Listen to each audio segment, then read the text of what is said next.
नमस्कार, मी संदीप देसाई. महाराष्ट्र एक पाऊल पुढे मध्ये आपलं स्वागत आहे. मुख्यमंत्री देवेंद्र फडणवीस यांच्या महायुती सरकारने शेतकऱ्यांना दिलासा देण्यासाठी जाहीर केलेल्या पुण्यश्लोक अहिल्यादेवी होळकर शेतकरी कर्जमुक्ती योजना 2026चं काम वेगाने सुरू आहे. या सर्वात मोठ्या कर्जमुक्ती योजनेचा तब्बल 56 लाख शेतकऱ्यांना लाभ मिळणार आहे. योजनेची प्रभावी पारदर्शक अंमलबजावणी व्हावी आणि शेतकऱ्यांना वेळेत लाभ मिळावा यासाठी सर्व व्यापारी बँकांना, जिल्हा मध्यवर्ती सहकारी बँकांना सहकार विभागाकडून सविस्तर मार्गदर्शक सूचना देण्यात आलेल्या आहेत. योजनेचा लाभ थेट आणि पारदर्शक पद्धतीनं पात्र शेतकऱ्यांपर्यंत पोहोचवण्यासाठी बँकांकडून तपशील मागवण्यात येतोय. त्यासाठी बँकांना युद्ध पातळीवर काम करण्याचे आदेश राज्य शासनानं दिलेले आहेत. ऐन पावसाळ्यामध्ये आनंदाची बातमी आहे. महाराष्ट्राला 10 टीएमसी पाणी मिळण्याचा मार्ग मोकळा झालाय. नर्मदा प्रकल्पाच्या प्रलंबित प्रश्नांबाबत केंद्रीय गृहमंत्री अमित शहा यांच्या प्रमुख उपस्थितीमध्ये महाराष्ट्र, गुजरात, मध्य प्रदेश आणि राजस्थान या 4 राज्यांच्या मुख्यमंत्र्यांची बैठक पार पडली.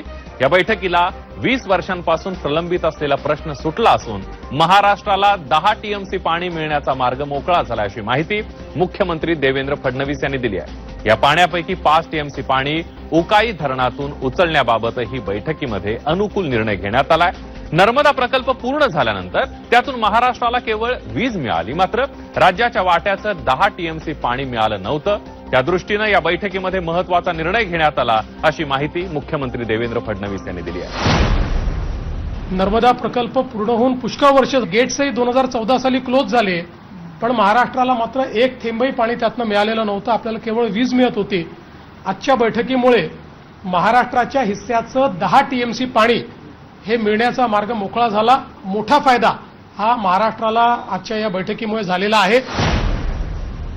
आषाढी एकादशीच्या पालखी सोहळ्यासाठी आळंदीमध्ये दाखल होणाऱ्या भाविकांची आणि स्थानिक नागरिकांची यंदा कोसळलेल्या मुसळधार पावसामुळे मोठी गैरसोय होते. राज्याचे मुख्यमंत्री देवेंद्र फडणवीस यांनी आळंदीतील भाविकांना होणारी गैरसोय दूर करण्यासाठी परिस्थिती नियंत्रणात आणण्यासाठी सातत्यानं मार्गदर्शन केलं. तर उपमुख्यमंत्री एकनाथ शिंदे यांनी आळंदी नगर परिषदेच्या मुख्याधिकाऱ्यांशी चर्चा करून परिस्थितीचा सविस्तर आढावा घेतला. आळंदीमध्ये पोहोचलेल्या वारकऱ्यांशी व्हिडिओ कॉन्फरन्सिंगद्वारे संवाद साधला, त्यांच्या अडचणी समजून घेतल्या. महत्वाचं म्हणजे पावसामुळे नुकसान झालेल्या तिथल्या पायाभूत सुविधांच्या पुनरुभारणीसाठी राज्य शासनाच्या नगरविकास विभागानं 10 कोटी रुपयांचा विशेष निधी मंजूर. मुख्यमंत्री देवेंद्र फडणवीस यांच्या प्रमुख उपस्थितीमध्ये नागपूरमध्ये राज्यमाता गोमाता संवाद यात्रा 2026चा समारोप समारंभ संपन्न झाला. मुख्यमंत्री देवेंद्र फडणवीस यांनी महाराष्ट्र गोसेवा आयोगाचा गो10 ब्रँड लॉन्च केलेला आहे. महाराष्ट्र गोसेवा आयोगाच्या माध्यमातून गोशाळांना मदत करणं, गोवंशांचं संवर्धन, संरक्षण करणं अशी उल्लेखनीय कामं मोठ्या प्रमाणावर सुरू आहेत.